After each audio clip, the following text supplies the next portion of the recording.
Hello, welcome again. তো আজকে বরাবরের মতন আরেকটি ভিডিও নিয়ে আমি হাজির হয়েছি। তো আজকে কুটি গেছিনু, সেটা গেছিনু হচ্ছে আলফ্রেডো।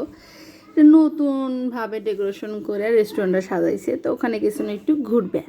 তো ঘুরবার গিয়ে যেহেতু দেখি ভালোই আমার ডেকোরেশন করছে, ফাইন লাগিচ্ছে। চারিপাশে খুব সুন্দর করে সাজাইছে। এতে ডানা পাখি আয়না দিছে, দেখেন এসে আপনারা টুকটাক করে ছবি উঠাবেন।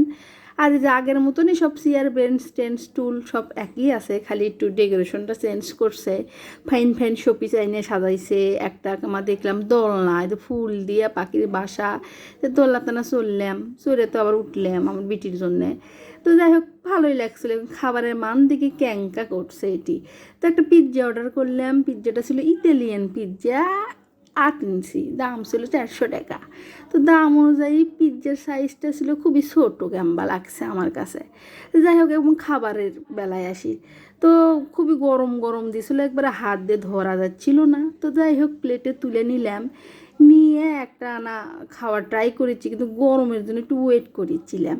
তো যাই হোক, এবার একটু খাইয়ে দেখি ক্যাঙ্কা।